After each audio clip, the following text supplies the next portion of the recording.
setiap sampean bangun melek, sampean itu masih ada. Nah, nanti akhir zaman ini kayaknya sudah mendekati ya. Sekarang bangun tidur yang dicari HP apa yang dicari HP. Alhamdulillah yang dicari HP apa anak? HP tidak mungkin ya. Kalau Pak Ketum yang dicari anak, soalnya HP-nya di bawah. Maka Imam Ghazali itu istimewa.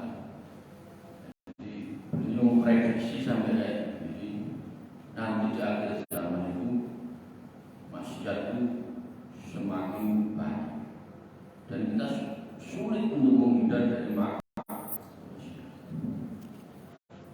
Kasratul maksiat fi akhir zaman, banyaknya maksiat di akhir zaman. Bismillahirrahmanirrahim. Man aksara minal mujalasati ahli hadzal zaman. Man barang siapa aksara iku ngake-ngake sapa man, ngake-ngake mujalasati saking ngariyung ahli hadzal zaman, ngariyung memperbanyak nimbrung dengan orang zaman sekarang. Faqad ta'arradu, monggo teman-teman marek keman al-limaksiatillahi, marang maksiat kepada Allah Subhanahu wa ta'ala. Barang siapa yang memperbanyak ngariyung dengan orang zaman sekarang, orang tadi berarti merelakan, mempersilahkan dirinya bermaksiat kepada Allah Subhanahu wa ta'ala. Ini bukti bahwa nanti di akhir zaman ibadah yang paling mudah adalah tidur. Maka sampai tidur sudah loh, karena sampai kalau bangun pasti maksiat. Lupus majunya sekarang itu kita bangun tidur yang dicari HP, yang di HP yang dilihat TikTok pasti ada gambarnya yang begitu, pasti ada yang masa saya harus jelaskan. Sama perlihat yang nggak bisa menjelaskan. Maka ini bukti bahwa prediksi Imam Ghazali istimewa. Nah ini yang disebut kalau bahasa lintasan atau khawatir, ini yang namanya khawatir malah dia bisikan malaikat. Bisikan malaikat itu bisikan yang bisa dipertanggungjawabkan secara sains, secara ilmu pengetahuan, sejalan. Jadi ulama-ulama ahli syi'r aliran rahasia itu punya pendapat. Nah pendapatnya itu kalau dicek, dites, compare dengan ilmu pengetahuan pasti cocok, pasti pas. Urusan apa saja. Nah malah kadang ulama itu lebih mendahului dibanding ilmu pengetahuan. Maka kadang ulama itu sudah menemukan itu, cuman kalau di rasio nggak sampai, karena rasio kita belum sampai. Ya, nanti beberapa tahun kemudian akan muncul dan sama persis seperti ilmu pengetahuan. Sampai mungkin kalau diceritain zaman dulu Prabu Siliwangi ketemu sama siapa, nggak usah ketemu jarak jauh, komunikasi jarak jauh, pasti nggak percaya. Tapi sekarang mana ada orang yang nggak percaya ada orang komunikasi jarak jauh, pasti percaya semua, karena sudah ada bentuk real yang berbahaya. Kalau dulu orang satu dua orang yang tahu, yang percaya satu dua, mungkin aja tidak mungkin. Tapi sekarang mana yang nggak percaya ada orang komunikasi jarak jauh? Malah sekarang yang nggak ada komunikasi jarak dekat, semua samping-samping WA, duduknya bareng WA, ada. Itu contohnya. Man aksara minal mujalasati ahli hadis zaman faqad ta'arrada li ma'syiatillah. Kita ngario ketemu ngopi ngaji baik-baik, tapi jangan lama-lama. Saya sering katakan jangan lama. Kalau sudah mulai menyinggung perasaan, itu sudah tutup aja majelis. Tapi nanti jatuhnya pasti ngomongin orang. Maka saya sering kasih solusi. Terus gimana? Maka sampean kalau mengomentari sesuatu harus ada ilmunya. Nah, kalau punya ilmu jatuhnya bukan suudon, tapi kritik. Saya sering katakan, kalau sampean punya ilmu jatuhnya kritik bukan suudon. Kalau tidak punya pasti suudon. Ada orang tidak punya ilmu agama kok ngomongin ustaz, pasti suudon. Pasti nggak punya. Ada orang nggak punya ilmu bangunan kok ngomongin tukang bangunan, jatuhnya dari suudon.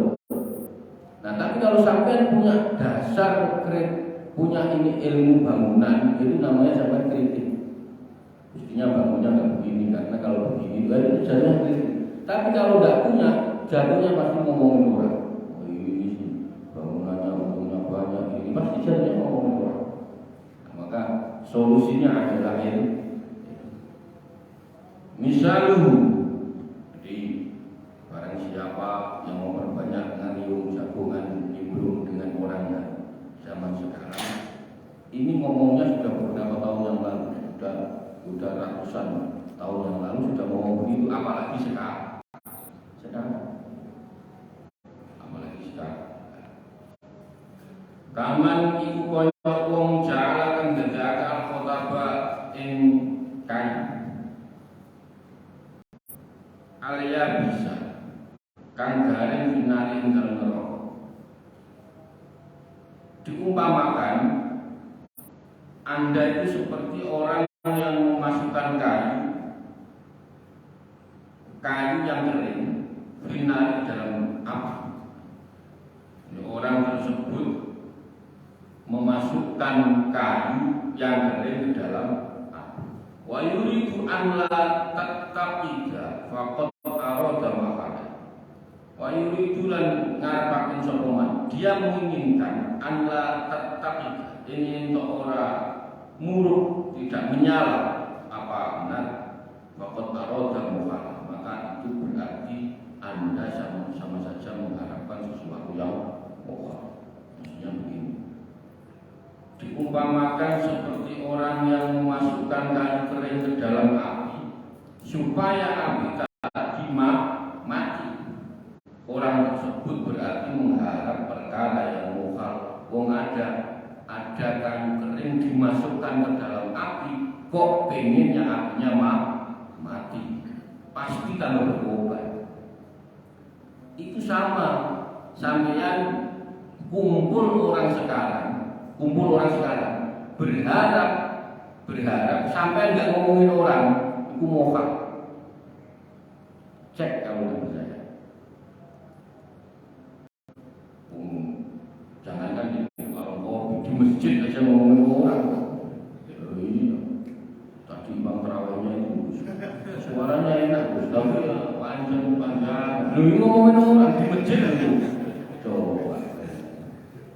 Senang sih orangnya bagus baik, tapi baik itu di masjid apalagi jual kopi itu mokal. Nah, maka kumpul orang bagus baik silaturahmi, tapi sampai kalau sudah mulai menjurus, sudah tutup pertemuan itu, pamitku pulang bagus. Tapi kalau di rumah nanti berantem lagi sama ibu dari situ sampai ya nggak usah ngomong sana, itu isi sudah. Jadi repot kita ya, di rumah diancam istri, keluar diancam maksiat seperti ini, ngomongin orang. Maka mau lewat bagaimana kita ini, susah ya. Ya sudah. Sampai pulang rumah itu pasti istri ngomong pulang tidur cerai. Wah, enggak ini sampai mau gimana tuh? Ya begitu dunia itu, sampai mau nggak mau ya begitu.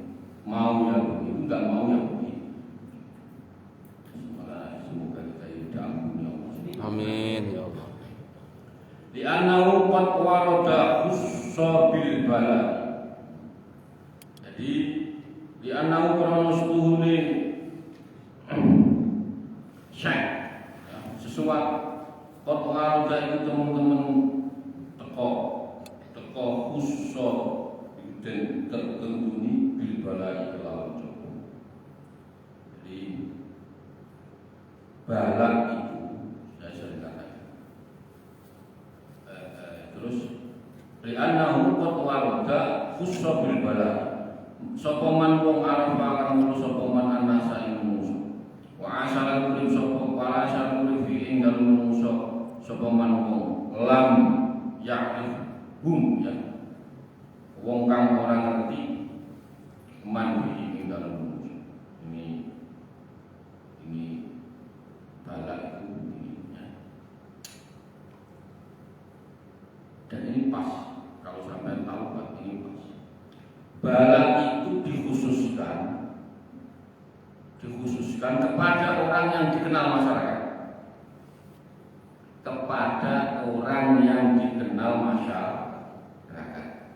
dan yang bisa hidup, dia merasakan menikmati hidup enak atau menikmati hidup itu. Orang yang tidak balak itu dikhususkan kepada orang yang dikenal masyarakat atau dikenal banyak orang. Seumpama di sini kok ada gempa bumi semua, ada itu sebenarnya itu balak itu ditujukan kepada orang yang terkenal, orang yang terkenal yang membawa umat tidak sesuai aturan main atau mempengaruhi umat ke jalan yang tidak benar itu jadi saja. Umpama ada suatu desa, ada orang satu yang terkenal. Nah orang satu yang terkenal ini terkenal masyarakat terkenal. Nah orang satu ini jalannya tidak sesuai aturan main atau sopan. Karena jalan balik dijatuhkan ke dia, masyarakatnya akhirnya kena tim. Mulai kan sehingga jangan suka terkenal balik. Jadi sebenarnya balaknya itu bukan untuk orang itu, saya ulangi lagi, bukan untuk satu desa, bukan. Tujuannya untuk yang satu yang terkenal lagi. Makanya semakin sampean tidak terkenal, enggak bakal kena balak. Semakin sampean tidak terkenal, enggak kena balak. Nah, jadi balak itu dijatuhkan kepada satu orang yang terkenal di masyarakat, yang dikenal banyak orang. Balak jatuhnya seperti itu. Maka sampean sekarang sudah ngaji, kok nanti ada orang yang terkenal di kampung, di RT kok perilakunya tidak sesuai aturan main, sampai ingatkan, walaupun mengingatkannya pelan-pelan, karena itu penyebab balaknya itu nanti yang dibalak dia yang kena kan satu RT, yang dibalak dia yang kena satu desa, yang dibalak dia yang kena satu kecamatan, satu kabupaten.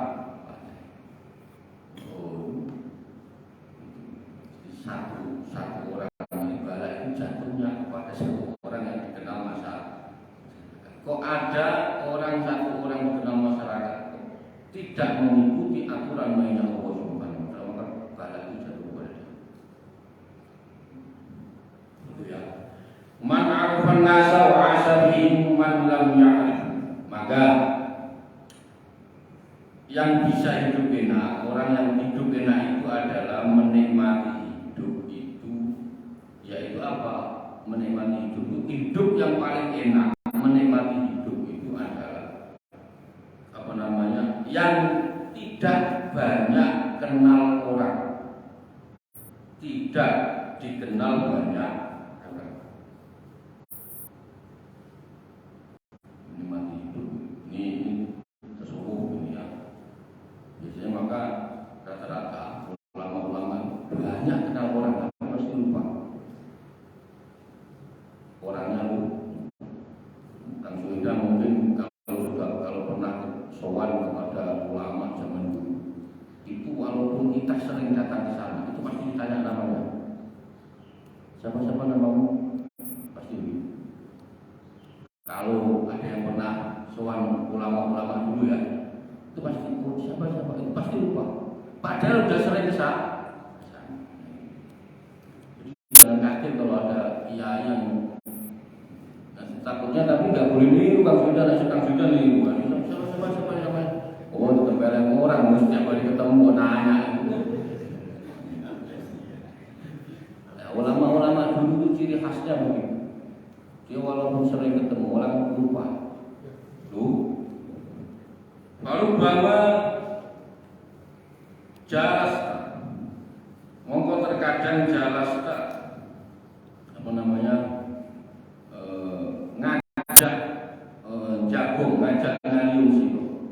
Wairu takin ing liyane wong kang Gusti Allah, wa kuntalan ana sira. Ana iku wa kuntalan ana sira, anta utawi sira.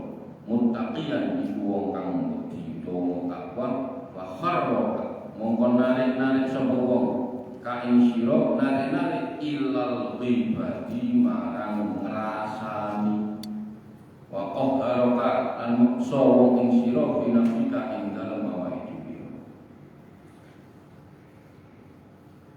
Terkadang Kang Suhinda itu punya atau berteman dengan atau duduk dengan orang yang tidak takut kepada Allah.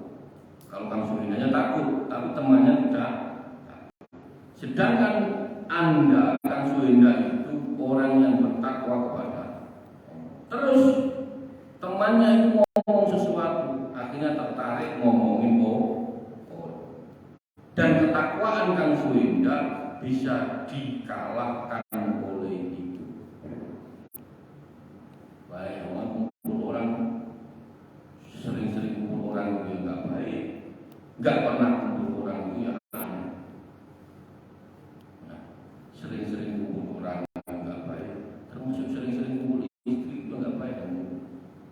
Karena apa? Nanti pikirannya pasti urusannya ya itu aja.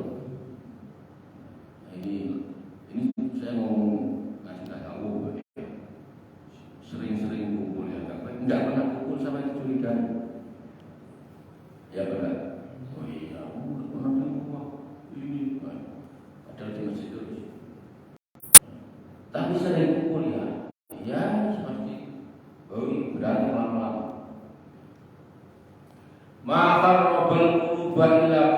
Jadi terkadang kita itu berteman dengan orang yang tidak baik, orang yang tidak takut kepada Allah. Sedangkan Anda itu orang yang bertakwa. Terus Anda tertarik ngomongin orang dan ketakwaan Anda bisa dikalahkan. Maka robel kuruban illa utawi gawe yang membuat sepi al-quluba biro ati illa billahi khawfi apa angin sikil yang menjadikan kita itu sepi dari Allah itu hanya sedikit rasa takut yang ada di dalam hati. Maka hati Anda akan sepi dari Allah. Coba sampai kalau setiap melangkah itu ini Allah ridho benar. Ini Allah ini enggak. Kalau kita itu enggak, kita ini ukurannya kadang pakai akal masih lumayan, berarti akalnya digunakan. Ini baik apa enggak? Tapi kalau orang yang sudah makomnya sudah soleh kayak ini yang dipakai itu enggak boleh. Ini Allah ridho benar. Saya begini Allah ridho benar. Saya begini. Kalau kita kadang masih pakai akal, alhamdulillah masih dipakai. Oh, ini baik benar. Oh, ini masuk akal benar. Dan itu biasanya kita pakai hitungan akal bagus. In arda syifa'a qalbika, in arda mongko lamun ngarepaken sira syifa'a qalbika ing warasi ati ira terus mongko metu sira ila sahra imarang ora-ora padang marang ora-ora alun-alun ila sahra taubat imarang ora-ora taubat wa qawmin lan ngaleaken sira ghaiban, saking lali, saking lupa, saking ghaib saking Allah ila huduri tumeka marang eling marang. Hati yang baik atau bagus adalah hati yang tidak disibukkan dengan perkara yang baik dari mengingat Allah Subhanahu wa ta'ala, atau hatinya yang selalu mengingat Allah. Wa in arata, ya benar ya. Wa in arata al-qalbu al-hasan wa alladhi la yasbulu anillahi azza wa jalla. Jadi hati yang baik, al-qalbu, hati yang baik itu hati yang tidak disibukkan oleh perkara yang baik. Maksudnya apa? Perkara yang baik adalah hati yang selalu mengingat Allah Subhanahu wa ta'ala. In arta mengkolam mengarpakan siro, jika Anda menginginkan obatnya hati, fakus maka keluarlah, maka Anda keluarlah keluas atau kepadan obat. Setelah itu Anda palingkan, Anda alihkan dari tingkah yang ghaib, tingkah yang lupa kepada Allah. Anda palingkan dari Allah, apa menghadirkan Allah. Jadi setelah Anda lupa, Anda palingkan itu, Anda hadirkan Allah Subhanahu wa ta'ala. Walbas, dan pakailah siyaba dhillah, pakailah pakaian-pakaian kehinaan. Wal maskanati, dan pakaian-pakaian kemiskinan. Maksudnya begini, jadi sampean kalau pengen merasakan bahwa Allah itu memang benar-benar ada, merasalah hina. Maksudnya itu sampean lebih hina dibanding A. Oh, orang ini pintar, saya berarti goblok. Oh, orang ini kaya, saya miskin. Sering merasa begitu di dalam hati, tidak usah dilihatkan. Kalau kelihatan itu namanya pengen dikasih hati. Sampai pura-pura macam miskin, tujuannya pengen dapat BLT. Ini enggak beda.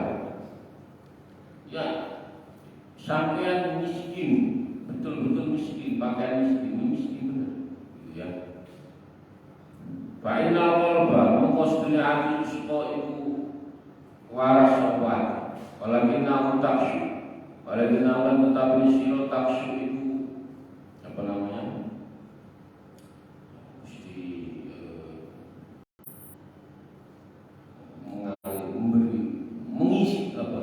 Mesti mengisi siro, bernakan yang tentang siro, watafal lan akul-akulan siro, serakah bersama kelawan lemah. Anda macam miskin, Kalau sampean, saya ulang lagi, jika Anda ingin menginginkan obat hati, maka keluarlah kepada tobat. Sampai tobat, maka saya sering katakan setiap hari baca istighfar 100, sholawat 100 sampai 41. Sampai sekarang ada yang sudah selesai? Belum ada. Ini belum ada. Sampean setiap hari keluar dalam padang tobat dari tingkah keghaiban. Sampean kalau baca istighfar sama sholawat itu bukti sampean yang kemarin lupa kepada Allah. Anda mencoba menghadirkan Allah dalam hati. Setelah Anda melakukan itu, pakailah pakaian kehinaan. Maksudnya pakaian kehinaan itu. Sampean kalau ketemu orang, kalau ketemu anak kecil ini berarti dosanya lebih banyak, lebih sedikit dibanding saya. Kalau ketemu orang tua Anda, orang tua ini ibadahnya lebih banyak dibanding saya. Kalau ketemu sejawat itu jatuhkan dirimu lebih rendah, dibanding yang lain. Kamu enggak kalau sekarang baru jadi ketua RT, baru jadi ketua DKM, pokoknya sampai berbuat semua saya DKM-nya. Ya. Maka terus Anda pakailah pakaian kemiskinan. Maksudnya ini ya sudah biasa. ya orang melihat sampean miskin, melihat sampean itu pasti dicap miskin. Tapi nggak harus pakai Pak Bayu, Pak Kampe, kalau itu mah gila namanya, bukan miskin. Pokoknya biasa aja. Jadi orang kalau melihat sampean, orang itu melihat langsung orang ini miskin. Setelah itu, walau taksyu bernaka watatafakul bisa, maka hatimu akan sembuh. Kalau Anda melakukan ini akan sembuh. Walaupun apa? Tetapi dirimu mengisi perutmu dengan serakah atau dengan akhlak. Watatafakul bisa, itu namanya Anda posisinya ya hanya memperkemudian. Maksudnya gini, Anda pasang wajah miskin, pasang orang tidak punya, tapi ketika sampean di depan sampean ada makanan, terus sampean makannya serang, ya sampean memang miskin beneran. Paham ya? Sampean macaknya miskin, tetapi ketika di depan sampean ada pembagian itu sampean yang langsung, ya itu namanya sampean miskin beneran. Miskin itu sampean lihatkan ketidakbutuhan dengan seperti itu. Itu loh maksudnya. Orang lagi pergi ini sampai pura-pura walaupun sebenarnya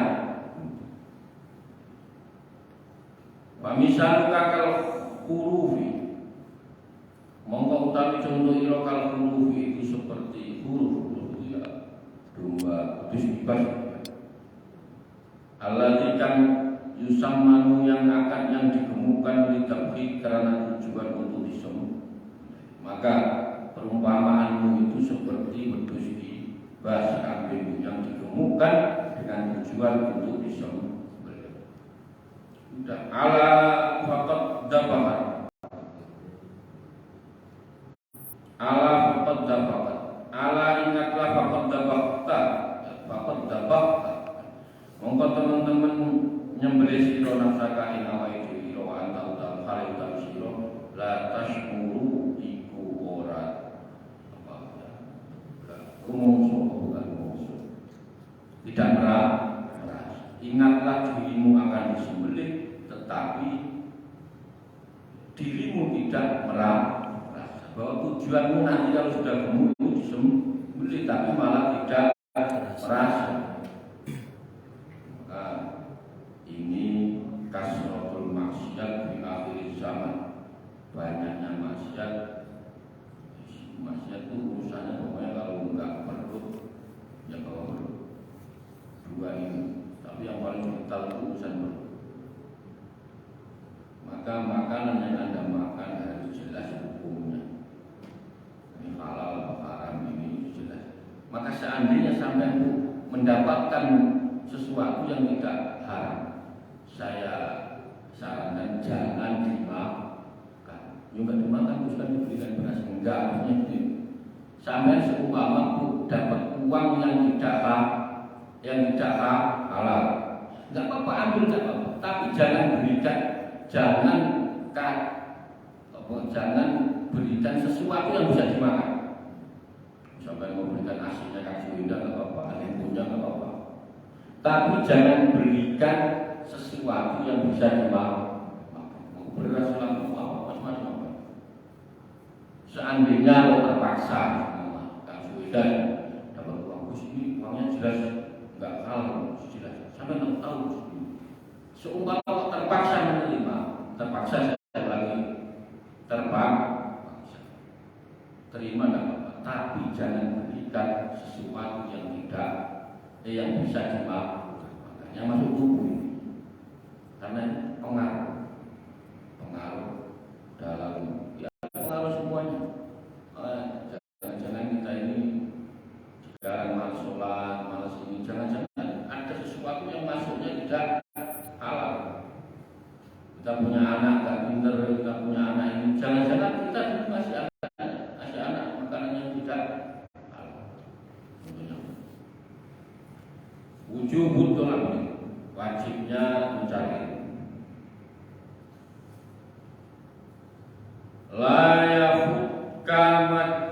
majlisul hikmah walau kunta ala maksiat fala taqul ma fa'idatu bis sama'i majlis fi sama'i al majlis wala aqdiru ala tarkil maksiat la yahudka ojo pot siro kain siro majlisu hikmati opo majlis sing bener walaupun kamu melamun senajan anda itu ada ala maksiatin itu tetap ingatannya maksiat wala takun maka jangan katakan ma fa'idat bersama di majlis apa faedahnya saya mendengar sesuatu di majlis ini layak janganlah kamu berhenti untuk datang ke majlis ilmu walaupun dirimu masih bermaksiat. Walaupun sampai masih maksiat tetap harus ngaji, tetap harus ngaji, tetap harus ngaji. Jangan sampai Anda berkata fala taqul ma fa'idatu bisama. Tidak ada faedahnya aku datang ke majelis ilmu. Saya mendengarkan apa kajian-kajian di majelis ilmu dan saya masih belum bisa berhenti bermaksiat. Wala aqdiru ala tarkil ma'asiyat. Saya belum bisa berhenti bermaksiat. Jangan sampai begitu. Bal alami ayyarmiya. Bal alami maka tetapi yakinkan di hatimu fa in lam ya'khudil yauma ya'khud khuddan fa in lam ya'khud yauma ya'khud khuddan hari ini belum berhasil maka besok pasti berhasil. Anda mancing malam ini enggak dapat tapi pasti sampai punya keyakinan besok dapat. Sama mungkin malam ini kita ngaji tapi belum bisa meninggalkan maksiat. Dan mungkin besok kita akan meninggalkan maksiat. Jadi jangan sampai Anda ngomong nggak ada faedahnya saya ngaji juga STMJ enggak majelis ilmu itu majelis yang rasional. Saya ngomong majelis ilmu itu majelis yang rasional yang Anda ajak ngobrol pokoknya hidup, akalnya itu akal kita itu hidup. Akal kita itu kalau datang ke majelis ilmu hidup. Ya contohnya kayak tadi kita ngobrol. Loh iya apa enggak kira-kira? Kumpul orang sekarang lama-lama bikin dosa apa enggak? Masih. Loh iya itu rasional. Coba kalau enggak benar-benar. Kelihatannya ngumpul, guyup. Nah, lama-lama terus ngomongin orang. Loh iya apa enggak? Oh iya. Itu bukti kalau kena oh iya akal kita hidup. Nah orang itu kalau akalnya sudah mulai hidup, akalnya hidup. Nah itu tertinggal hatinya hidup. Lah hati dihidupkan itu enggak, itu tergantung sampean setiap hari baca berapa. Maka membuat buku ini.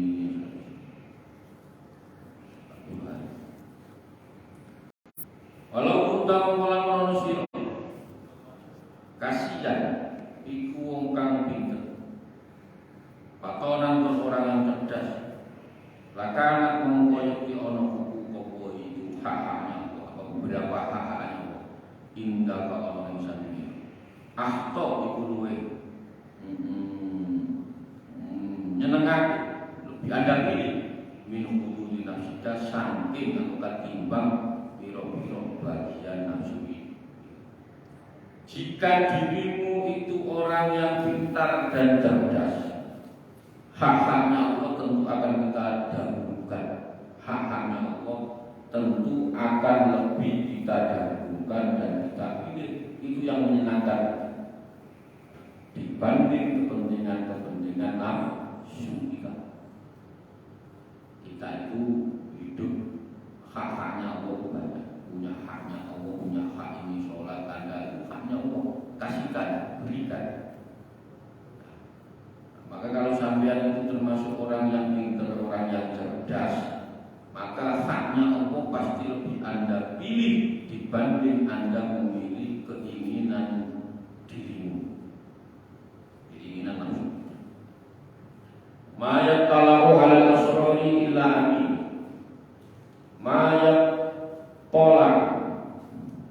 luwih din apa ini namanya tidak dikasih tahu, tidak diberitahu, tidak akan diberitahu ala asrori yang atasi beberapa rahasia ilal amin kecuali wong kang percaya. Kita itu tidak akan diberitahu, tidak akan dikasih tahu rahasia-rahasia Allah kecuali orang kita itu orang yang bisa dipercaya. Sampean kalau ingin tahu rahasia-rahasia Allah itu sampean harus menjadi orang yang dipercaya. Sama sampean tahu dipercaya orang itu pasti sampean enggak ujung-ujung pasti punya sejarah. Karena sampean bisa dipercaya maka dikasih rahasia-rahasia. Sampean ikut sama bos, sampean punya bos itu enggak ujung-ujung pasti bos itu melihat karena Anda orang yang bisa dipercaya maka Anda diajak keliling ditunjukkan rahasia-rahasia yang dipunyakan bos. Untuk Kang Suwida punya bos. Karena Kang Suwida bisa dipercaya, artinya diajak bosnya. Bos ini gimana? Nah, ini tempat ini bos saya kedua. Yang kamu cuma Kang Suwida. Kenapa mengajak? Karena Kang Suwida dia ini bisa dipercaya. Maka kalau sampean ini dikasih tahu rahasia-rahasianya Allah, maka sampean harus menjadi orang yang bisa dipercaya. Rahasia-rahasianya Allah itu banyak. Dan orang yang dikasih tahu rahasia Allah itu pasti tidak terbuka. Contoh kasus corona. Sebenarnya awal-awal Allah sudah banyak yang tahu kalau nanti ada corona. Nah, cuman ya diem-diem saja. Paling ngomongnya lewat siloka, lewat sane buka langsung nanti ada corona. Sebenarnya banyak. Setiap tetesan air itu Allah menciptakan malam malaikat. Berarti Allah itu menciptakan malaikat setiap sampai menciptakan malaikat. Berarti total malaikat berbanyak mana? Mayat tolib tidak akan dikasih tahu rahasia-rahasia Allah kecuali orang yang bisa dipercaya. Ini pasti Anda punya bos, yang pasti kok bos Anda bisa percaya sama kamu kenapa? Ya karena kita bisa dipercaya. Pasti nanti sampai dikasih rahasia-rahasia, ditunjukin ini tempat saya kalau sepi saya di sini. Itu penyimpan uangnya saja. Ya karena Anda bisa dipercaya. Oh, ini pos 2, ya pos 3 di mana urusan? Itu sampai itu nanti dikasih tahu dengan sendirinya. Karena sampai diyakini bisa dipercaya.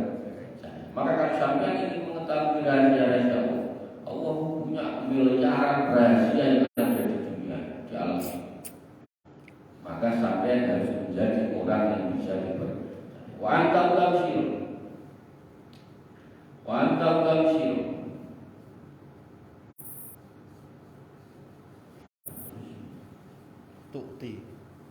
tu'ti nafsaka khaddoha ya khaddoha wa anta tabshir tu'ti apa namanya memberikan tu'ti memberikan nafsaka ila nafsiro khaddoha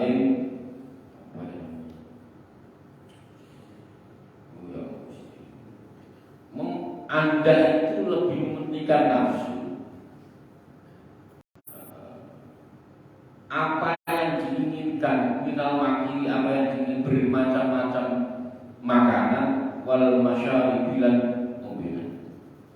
Jadi kalau Anda ingin dipercaya, kalau Anda ingin diberitahukan rahasia-rahasia Allah, maka Anda harus bisa dipercaya. Sedangkan diri sudah memberikan nafsu-nafsu, mementingkan nafsu apa yang diinginkan dari bermacam-macam makanan dan minum. Saya mau tanya, suasana Ramadan itu bagaimana?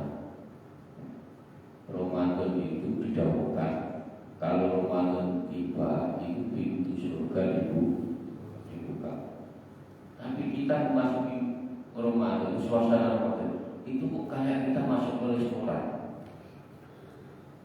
Iya, di Ramadan itu ada kolak, ada ini, macam-macam. Ada ini semur, ada jengkol, macam-macam. Sama, sampai masuk restoran nggak suasana. Mau pesan apa? Ini ada semua. Loh ini Ramadan, apa restoran? Tapi di luar Ramadan sampai nyari kolak susah. Sampai nyari apa? Susah. Tak di rumah pun ada semua. Nah, jadi suasana Ramadan sudah diganti mirip kayak restoran. Apa ya berarti? Lalu di pikiran saya memang pas. Ya, jadi kita masuk Ramadan itu pintu surga dibuka kepala ujungnya malah makan. Apa kira-kira surga itu nggak jauh-jauh dari makanan kira-kira bentuknya? Makanya saya gimana? Ini memang begitu ya.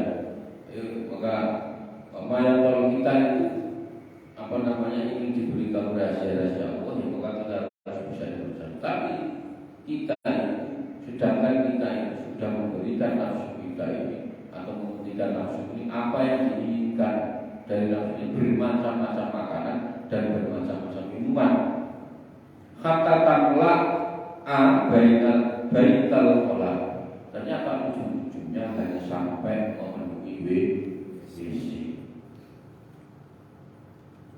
Di suasana Ramadan itu suasananya kayak suasana masuk di dalam orang sampai ini apa ada. Dia di Ramadan juga ada kola pisang, ada kola ini, ada cendol, macam-macam semuanya ada. Dan itu semua di hadapan kita semua akan kita semua.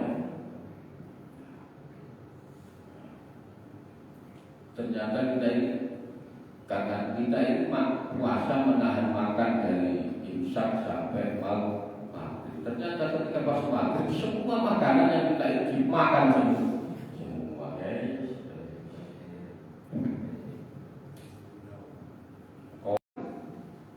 Ujung-ujungnya hanya memenuhi Awyak dunia, awyak menyukupi eksiro dunia aku dengan dunia. Paman tak siapa yang mengafak baik dengan sebuah dunia itu fakot pada Allah. Kita ini dunia sebelum lewat apalagi akhir sudah tidak apa. Bahal yang jadi bahal yang waman khola. Barang siapa yang berkhianat, bahal yuklihu, ya, yuklihu ya, bahal yuklihu, mongko ono toh, ninggalake,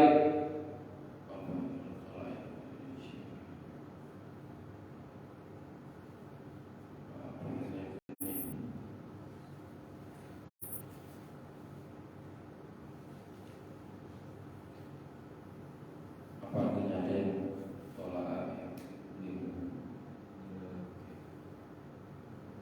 Meninggalkan apa meninggalkan paman kona barang siapa yang berkhianat yudli'u wahal yudli'u mongko ono to ningalake iman al-malik sopora ala asori dengan atas biro-biro rahasia kan sudah jelas begini kan. Jadi dunia, Anda menganggap cinta dunia itu cukup banyak.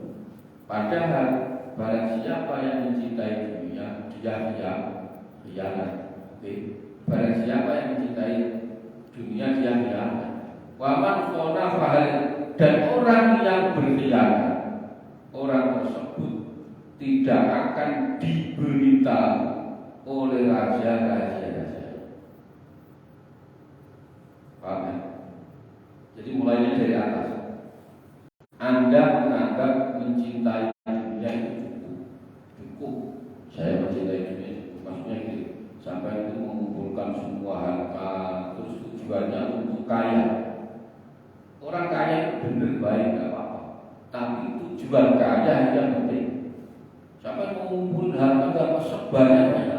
tapi nanti harta itu kembalikan kepada haknya. Anda mencintai siapapun boleh, nggak apa-apa. Punya mobil, nggak apa-apa. Tapi tujuan Anda bukan untuk akil-akilan, bukan untuk kalau nanti saya punya mobil, nanti saya lewat depan rumah sepeda, parkir tak tinggal lagi.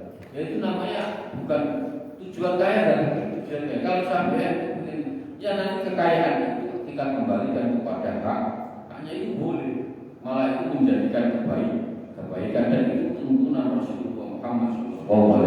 Ya begitu memang. Tapi kebanyakan, maka saya sering katakan, sampai kerja tujuannya apa? Pasti jawaban pertama, karena saya punya anak, punya istri, saya memberi nafkah anak. Pertama uang. Tapi nanti kalau sudah lama tujuannya masih kaya. Padahal nggak kaya. Coba kan aneh. Kamu sampai kerja terus karena memang saya punya tanggungan anak, mentis istri saya memberi nafkah, benar-benar, dan itu anjuran berbeda dari Muhammad. Tapi setelah lama kerja, tujuannya sudah nggak anak sama istri, tujuannya pengen kaya. Iya, jujur aja aku ini. Iya. Maka kalau sudah mulai mepet ke sini, menyerempet ke sini, kita niatnya kita kembalikan. Maksudnya kembalikan apa? Bahwa saya kerja ini tujuannya adalah menafkahi anak. Maka barang siapa yang berkhianat, orang yang berkhianat, orang tersebut tidak akan diberitahu oleh raja tentang rahasia-rahasia yang menggarangnya berkhianat. Saya punya anak buah, atau anak buah saya khianat, pasti tidak akan saya kasih tahu rahasia-rahasia saya punya pos 1, pos 2, ya pasti tidak bakal kasih tahu. Karena orang ini kecuali orang ini dipercaya, pasti rahasia saya yang paling dasar, yang paling saya simpan pasti saya kasih tahu. Karena saya yakin dia bisa contohnya begini. Terus pastamil, ya benar, pastamil ya. Pastamil monggo apa namanya? Fastakmil al-afkar. Otakmu pakai otakmu. Nah, kalau bahasa Inggrisnya. Maka dari itu dirimu harus memakai otak, pikiranmu harus pakai. Pikiranmu harus pakai. Walailah itu terpengaruh oleh Allah. Injal dan wal utawi nurunakin biro-biro jahat. Maka dari itu, kalau sudah tahu begini bahwa orang yang cukup mencintai dunia adalah orang yang berkhianat. Orang yang berkhianat tidak akan diberitahu rahasia-rahasianya. Maka fastakmil, maka dari itu dirimu harus memakai pikiranmu dan Allah akan menurunkan cahaya kepadamu. Maka otaknya hidupkan. Otaknya dihidupkan. Yang kadang orang gayanya otaknya nggak dipakai, pakainya padahal hatinya nggak jelas, bisikan hatinya nggak jelas. Atau sebaliknya, gayanya orangnya pakai intelektual, rasional, padahal kejebak. Nah, ini kalau kita Imam Ghazali menjelaskan tentang seperti itu detail. Jadi kaya rasi masuk akal. Kalau nggak masuk akal nggak mau. Kalau sekarang ada namanya Mu'tazilah. Mu'tazilah itu kalau nggak masuk akal, contoh orang Mu'tazilah keyakinannya ini nggak mungkin nanti ada orang meninggal bangun lagi, itu nggak mungkin. Menurut orang Mu'tazilah, jadi sudah mati kok dia bangun, pasti bukan dirinya yang bangun. Karena ada unsur dari dirinya yang sudah diambil. Contoh, kayu ini dibakar, meja ini dibakar. Ketika dibakar jadi api. Pasti ada yang hilang dari sifat-sifat kayu. Karena sebagian kayu yang dibakar ini ada ada asap yang terbang. Asap yang terbang berawal dari kayu. Maka ketika meja ini diciptakan, tidak mungkin sempurna. Itu kata orang muda. Maka nanti kalau kita kan punya keyakinan, kalau nanti sudah mati dibangunkan lagi, jangan gitu. Namun orang muda sudah oke dibangunkan lagi, tapi tidak akan sempurna seperti yang sebelumnya. Semua kan sudah meninggalkan, terus nanti dibangunkan lagi oleh Allah. Nah, yang dibangunkan kedua kali tidak akan sempurna, karena ada unsur-unsur sifat kan berbeda yang campur dengan tanah, dengan pohon. Ya, orang meninggal itu ketika dikubur, itu badannya campur dengan pohon, campur udah jadi sudah gak sendiri, paham ya? Nah, itu menurut orang Mu'tazilah nggak mungkin kalau sudah tercipta sempurna seperti itu. Nah, itu menurut Imam orang Mu'tazilah, tapi dibantah oleh Imam Ghazali. Bantah bahwa jangankan sesuatu yang sudah ada terus nggak ada diadakanlah. Allah itu menciptakan sesuatu yang dulunya tidak ada jadi sempurna, apalagi ini sudah ada bahan. Menurut Imam Ghazali, maka akal kita itu kalau hidup, akalnya itu kalau hidup, menghidupkan hati itu lebih mudah. Menghidupkan hati lebih mudah. Manfaatul khalq. Sekali-sekali kita menyendiri, manfaat menyendiri. Mana fa'aqal basyai, mana fa'aqal bah. Tidak ada yang bermanfaat bagi hati. Mana fa'aqal bah. Tidak ada yang bermanfaat bagi hati. Apa sayun suwi-suwi mislu khalwati. Tidak ada yang bermanfaat bagi hati seseorang. Maksudnya apa? Untuk membersihkan hatinya dari lupa kepada Allah. Mislu khalwatin, seperti khalwat. Khalwat itu adalah menjauh dari masyarakat. Jadi ada hubungannya dengan yang tadi, menjauh dari masyarakat. Yang terkulu kemanjin biha kelawan kolwa maidana fikro ing medan atau petualangan pikiran. Jadi tidak ada yang lebih bermanfaat bagi hati seseorang. Maksudnya apa hati seseorang itu? Untuk membersihkan hatinya dari lupa kepada Allah. Seperti kholwa itu menjauh dari masyarakat, jangan banyak kumpul orang, jangan sering kumpul orang, ya sholat jamaah kumpul orang, tapi jangan sering-sering kumpul orang. Kalau ada kumpulan RT datang kumpulan, tapi jangan sering-sering. Maksudnya jangan sering, nggak mungkin kumpulan RT tiap hari kan nggak mungkin. Yang setiap hari kita keluar itu paling jamaah.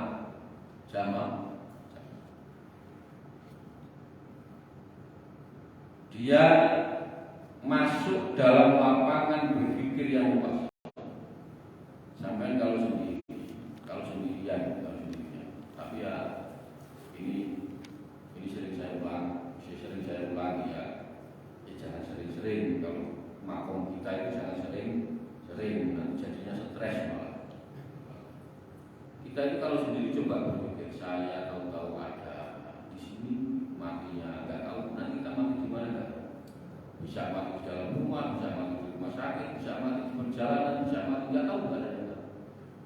Saya pengen mati di masjid, silakan nggak apa-apa, boleh mati.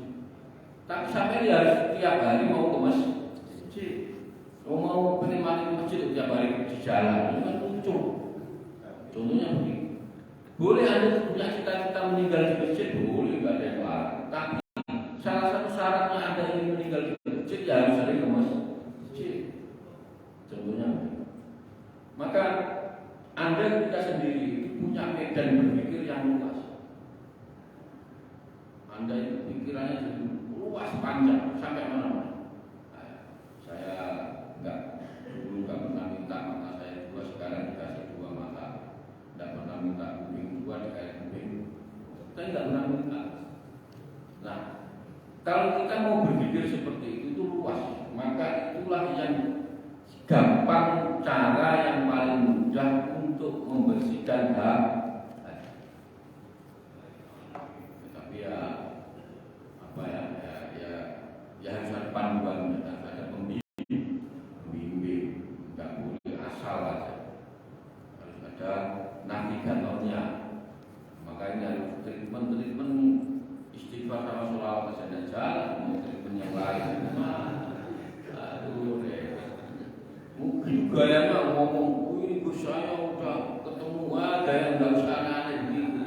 Sudah treatment ini dilakukan dulu, istighfarmu jalan, sholawatmu jalan. Nanti kalau sudah jalan, ketemu lagi kita ngobrol. Selanjutnya treatmentnya bagaimana?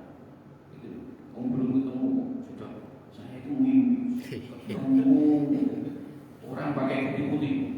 Dan kenapa harus pakai putih-putih? Enggak pakai hitam-hitam.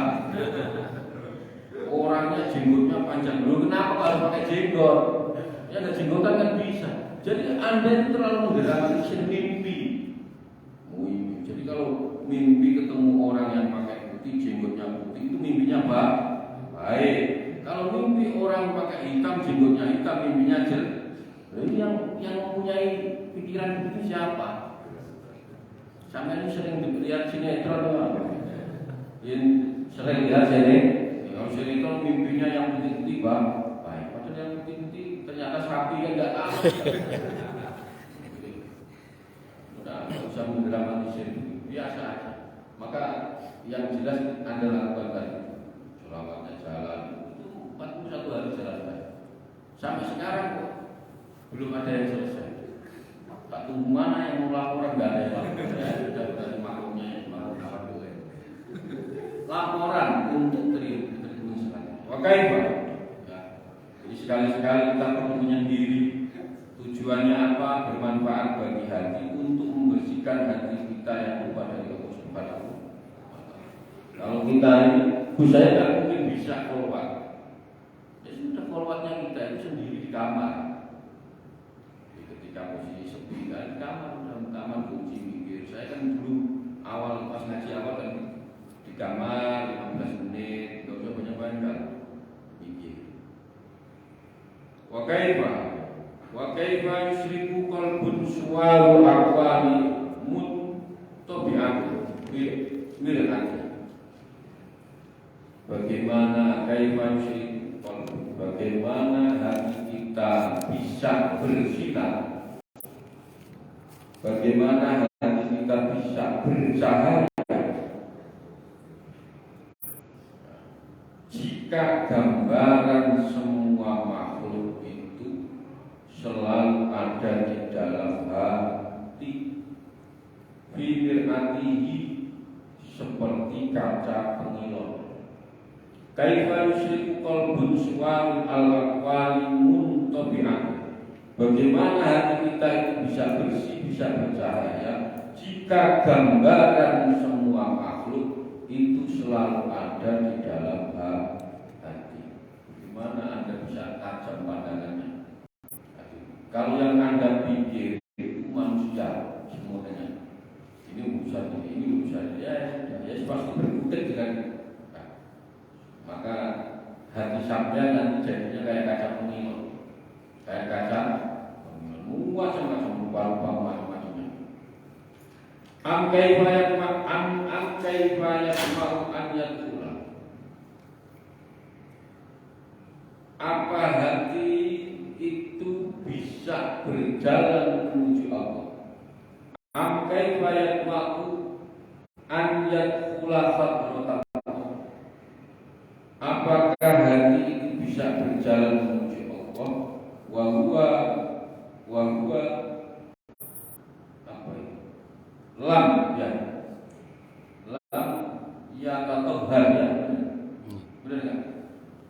Wa huwa lam yatatahhar min janabati wafat.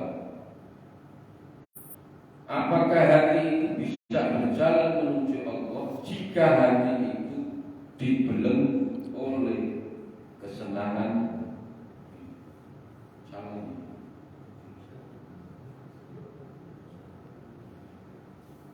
lam yatatohar atau lam yutahhar? Lam yatatohar.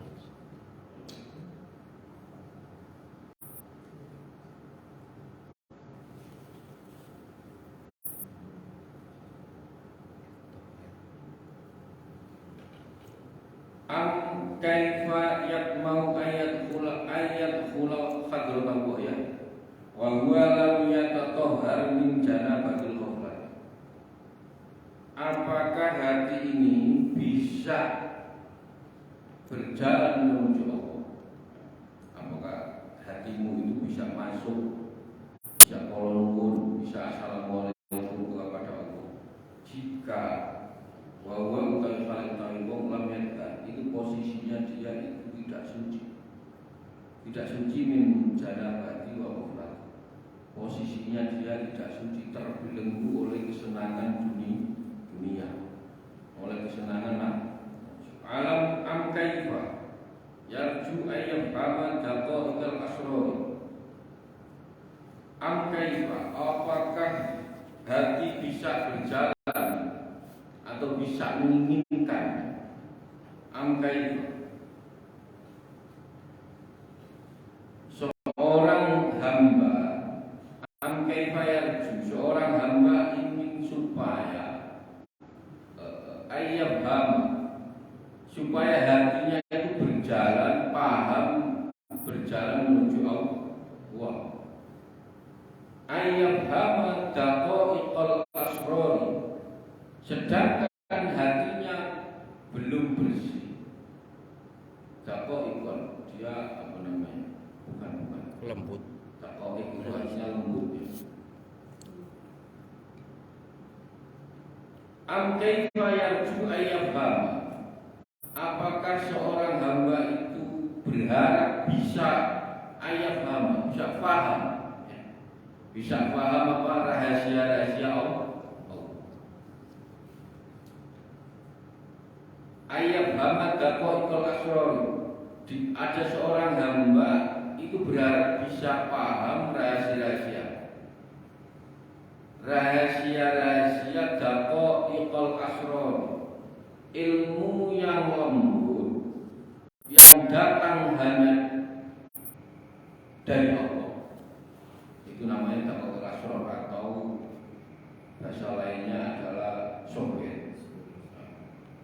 Daqaiqal asrar, ilmu yang lembut yang datangnya hanya kepada hati orang-orang yang sudah ma'rifat. Itu namanya ayat hama daqaiqal asrar.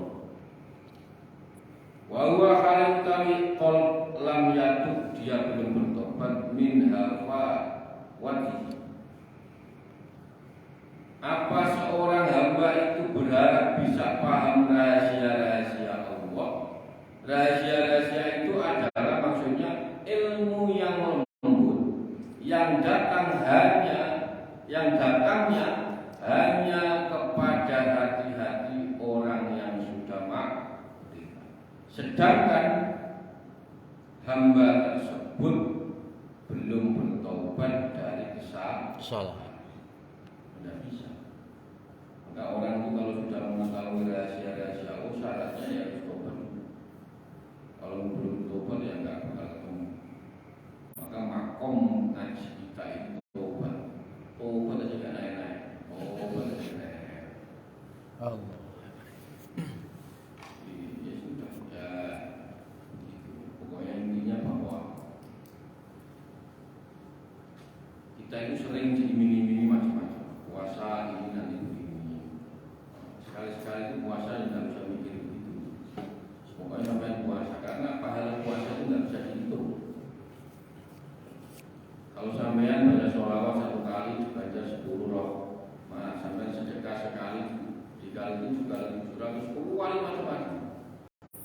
Hanya pahala puasa yang tidak bisa dikalkulasi oleh kalkulator dan hitung-hitungan. Jadi setiap kebaikan bisa dikalkulasi. Sampean sedekah A pasti dikalkulasi kali sekian ketemu. Sampai baca sholawat 1 kali 10 dikasih rahmat 10. Sampai melakukan ibadah ini macam-macam ini bisa dikalkulasi semua. Kalkulasi pahala yang menurut saya. Hanya orang puasa yang pahalanya nggak bisa dikalkulasi. Pahala puasa itu kalau dihitung pakai kalkulatornya jebol. Kalau yang lain bisa dihitung. Sampai sholat malam nanti dapat ini, sampai saat nanti duha nanti rezekinya ditambah, ketahuan. Kalkulasinya ketahuan. Tapi kalau sampai puasa itu tidak bisa kalkulasi pahala, karena hanya Allah yang nanti ngasih langsung. Maka kalau puasa jangan hitung-hitungan. Nah, kita itu kadang puasa saja apa ya? Ya ini ngaji di sini ya, jangan diomongkan orang, nanti bahaya kalau diomongkan orang. Puasa kita itu nahan makan sama minum mulai pagi sampai maghrib. Untuk siapa? Karena ini nggak jelas. Nah, apa gara-gara? Oh ya ini kita puasa Ramadan. Ini sama-sama nahan, sama-sama nahan. Maka ini puasa itu adalah pengendalian diri yang tidak ada dalam ibadah yang lain. Ngapain ya nahan lapar mulai pagi sampai, kecuali kalau memang tidak ada makanan itu sudah biasa.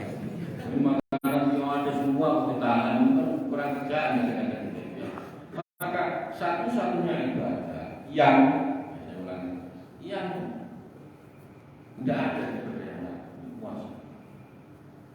Maka sampean kalau dari pagi imsak sampai maghrib, kalau puasa tidak usah niat macam-macam, karena memang puasa kita itu tujuannya untuk Allah. Iya benar, semua ibadah itu hanya untuk Allah, tapi hanya puasa yang berani nahan lapar mulai pagi sampai maghrib.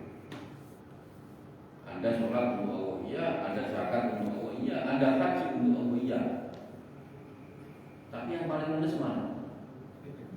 Puasa. Sampai nahan makan, nahan minum. Maka ini kata Imam Ghazali, puasa itu pengendalian diri yang tidak ada di dalam ibadah yang. Maka ibadah yang lain bisa dikalkulasi. Anda sedekah sekian, pada sekian Anda berbuat baik sekian, jam sekian Anda melakukan apa saja itu kebaikan, ada hitung-hitungannya.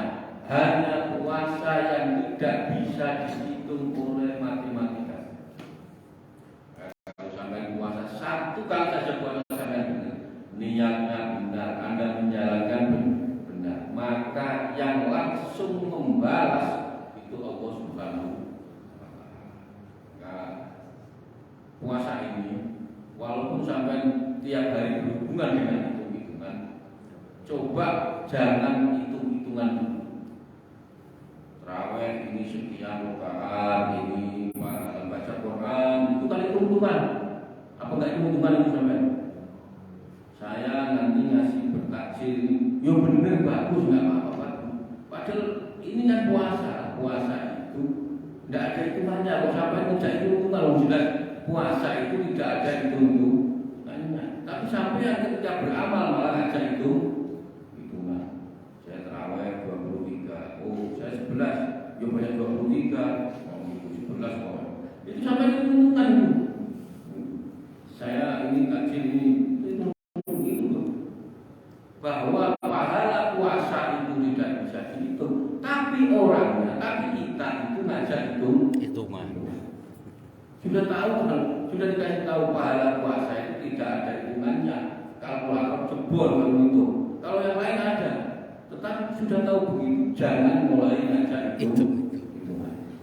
Sudah pokoknya puasa, pengen terawih di masjid ya cuma tidak usah dihitung. Saya kalau di masjid 27 derajat, nanti orang melihat saya itu namanya hitungan. Sudah tahu bahwa apa ini puasa ini pahalanya tidak bisa dihitung.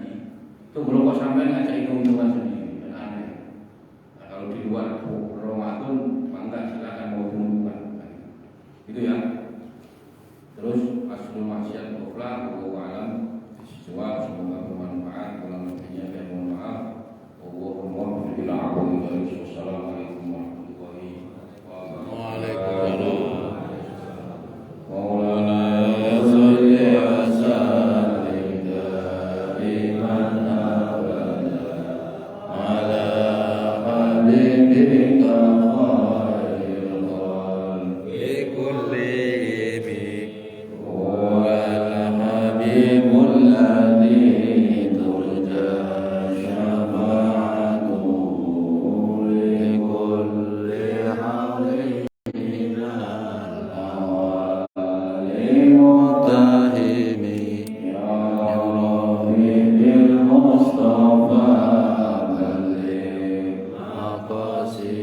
Ini